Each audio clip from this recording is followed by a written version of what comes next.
Magandang adlaw everyone! Welcome back to my channel. If you are new here to my channel, my name is Cor and I'm your business nurse from Southeast England. Before we will jump to our topic for the day, let me just share to you that the present cost of applying for British citizenship is £1,735. Unlike before, it was £1,630. So there's no change when it comes to the waiting time. It's still within 6 months from the time you applied for the citizenship. The only difference is the cost has increased. So this vlog for today is in line to my previous vlog, which is about the step-by-step guide on applying for British citizenship. So I have gathered all the questions on my comment section and from the messages that were sent to me. So I made a summary of frequently asked questions that could help you with your application for British citizenship. So number one is, what is the number of days you're allowed to stay outside the UK that will not affect your eligibility to apply as a British citizen? So there are two categories here. If you're not married to a British citizen, you are allowed to stay outside the UK not more than 450 days in those 5 years that you are in the UK and not more than 90 days in the last 12 months before applying. Okay, so that's if you are not married to a British citizen. In contrary, if you are married to a British citizen, you are allowed to stay outside the UK for not more than 270 days in the last 3 years and not more than 90 days in the last 12 months. You can actually Google on calculating your number of stays outside the UK, or you can just do it manually. What I did is I do things all manually. So I have a record of all the trips I had outside the UK. So I record from the day I left the UK and the day I came back to the UK. And then I put the country where I went and then the number of days. So I keep track of all the travels that I had outside the UK for the last 5 years before I did my British citizenship application. Okay, the second question, what documents to bring during your biometrics appointment? Okay, it will have two answers. It depends. So if you have scanned your documents before attending the biometrics appointment, then you only need to bring your appointment letter for the biometrics, your passport, BRP, and referee forms. To be on the safe side, you can bring your old passports with you, okay? But if you haven't scanned your documents prior attending your biometrics, so in the case of my husband, we paid for a scanning service because we don't have a machine at home to scan all the documents. So we paid an extra, I think, 50 or 60 pounds. So during his biometrics, he brought all his documents with him, like the appointment letter, passport, BRP, referee forms, the application form, proof of address, his English proficiency certificate. He brought all his supporting evidence for his British citizenship application. Third question, what are the documents to provide your proof of address? So as what I have said, the eligibility of applying for British citizenship, it depends on two circumstances. If you are married to a British citizen or if you're not married. So as what I have said, if you are married to a British citizen, you only need to be here in the UK for at least 3 years. And if you're not married to a British citizen, then you have to be here in the UK for 5 years. So what kind of documents that you need to provide to prove that you are in the UK for the last 3 years or 5 years? So utility bills that are showing your name and your address, that would be really helpful. You can provide at least one utility bill per year for the last 5 years. Tenancy contracts, we also provide my husband's tenancy contracts for the last 5 years. And then bank statements. What we did during that application is that we backtrack one bank statement per year of the same month that he submitted his biometrics. Okay? So you don't need to really give loads of documentation, just at least to have some proof that you were in the UK for the last 5 years, and utility bills documents are very good evidence that you are in the UK indeed. The fourth question, I actually pinned this answer to this question on that video that I had, the previous video I had about the step-by-step guide for applying for British citizenship, because we actually made an error with that application, but fortunately it did not affect the approval of the application. The fourth question is, did you meet the knowledge of English requirement as part of an indefinite leave to remain application made on or after October 28, 2013?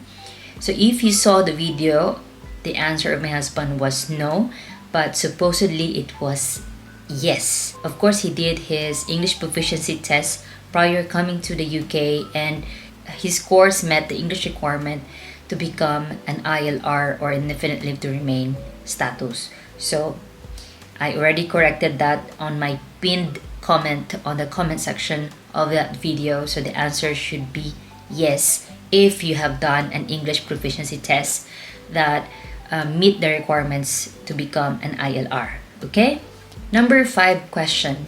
Can a naturalized British citizen stand as your referee for your application? So from ILR to becoming a British, that's for example.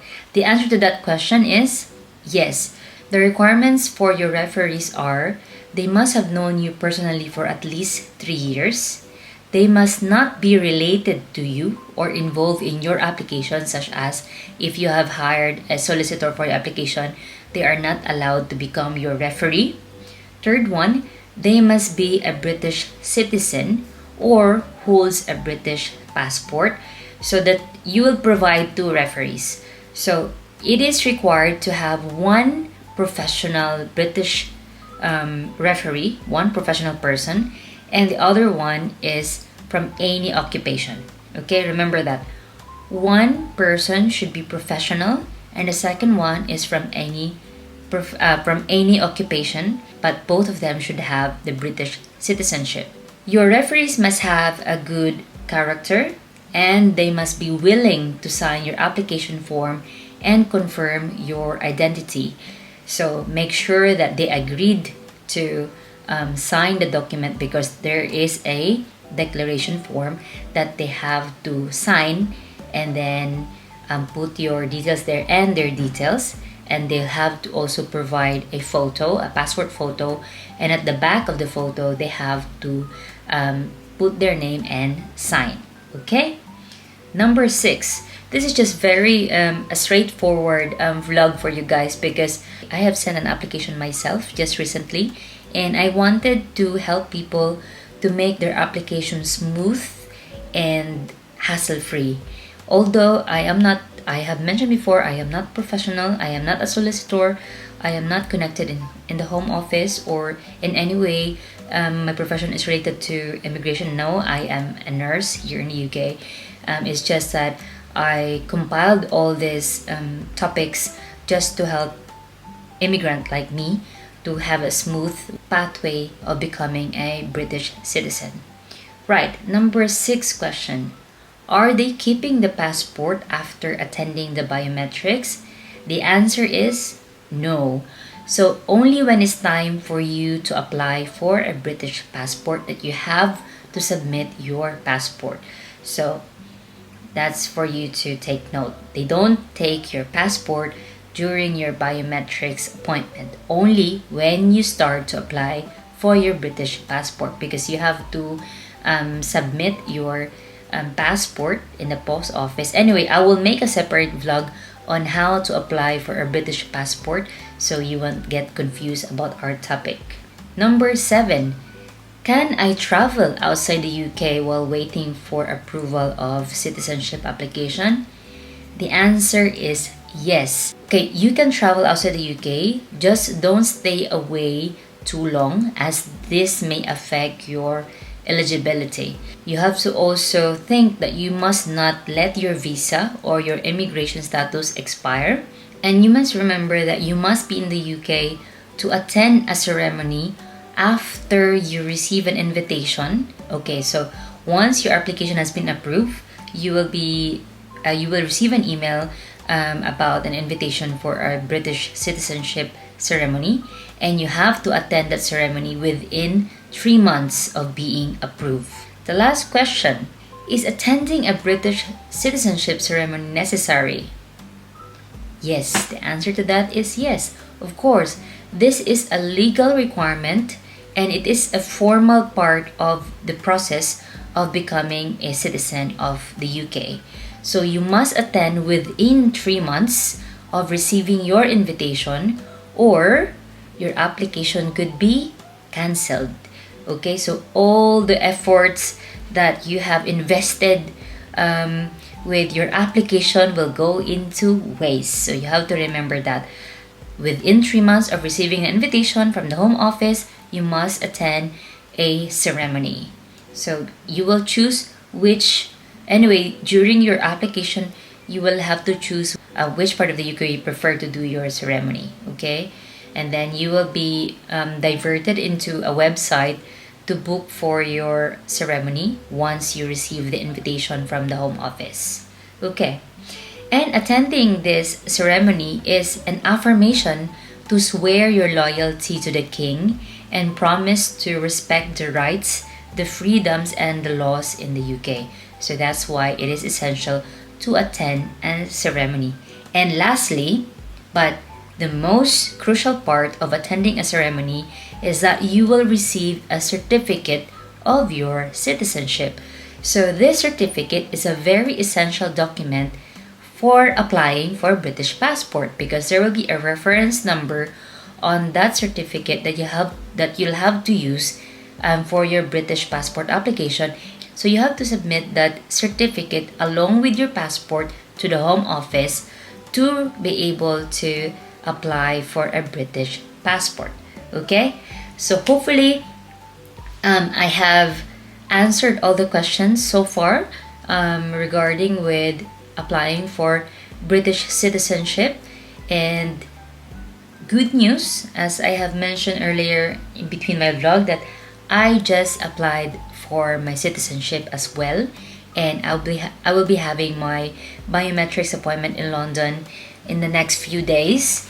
I did not manage to get an appointment nearby here in Reading, but I need to rush to have this appointment because I'm too excited to receive a British passport soon. So I can't wait to book for an appointment. So I chose to travel to London to have my biometrics done. Okay. So to wrap up this vlog, let me just share to you some few tips that will help you if you are still few years before being eligible to apply for British citizenship. I have some few tips for you that could possibly help to make your application smooth and hassle-free. As we all know that the cost of applying for British citizenship is increasing like annually. So you have to bear in mind, if you are still few years to become eligible to become a citizen, try to start saving money towards your application expenses, okay? Because you will still have your ILR, and ILR application now costs like 3,000 something pounds, especially if you book for a priority. So you have to bear that in mind. That's the money that you have to prepare.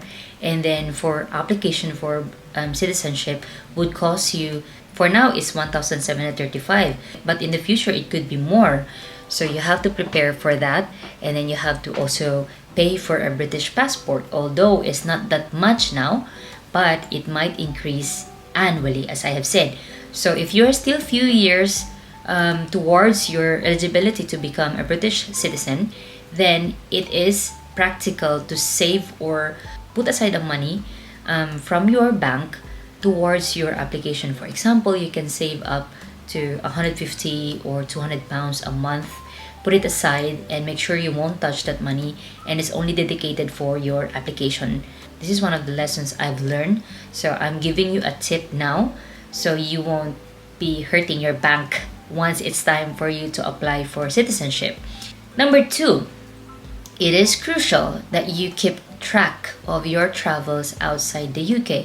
You can either do that manually or digitally. There are apps on smartphones that you can place or record your travels outside the UK, and it's very handy. You can just have it in your phone. Or if you're like me, that is very traditional, I keep everything in the notebook. I keep track of all the travels that we had, so I won't miss any detail during the application. So it's very important that you have that. You don't need to record travels that are 2 days or less outside the UK. You don't need to declare that. Lastly, it's very important that you have a compilation of your copies of your utility bills, bank statements, tenancy contracts. So it's important for you not to throw all these documents because you will definitely need them for your application. I think that's the top most tips I can give to you, really, because the crucial part of this application is keeping track of all the documents, and then money. Okay, it's all about money, really. Well, thank you very much for watching this vlog for the day, guys. I hope that you have learned something from this compilation of frequently asked questions concerning your application as a British citizen.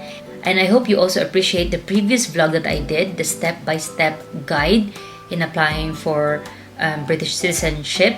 And now it's my turn to apply as a British citizen, and I will share that to you soon once I finish my biometrics, and probably I'll wait until probably I'll receive my invitation, and then I will walk you through the process of applying for a British passport, because it's pretty straightforward when you do your online application for British citizenship. Honestly, you don't need a solicitor for that, but if you want to be really safe and you're quite anxious on in doing some mistakes, just watch a lot of videos here in YouTube Academy. You will learn a lot. Do your research before applying for your citizenship, and this is one of the videos that you should be watching, guys. And if you're enjoying this and you think that is very informative, why don't you give it a like and subscribe to my channel, guys. I'll see you soon. Bye bye.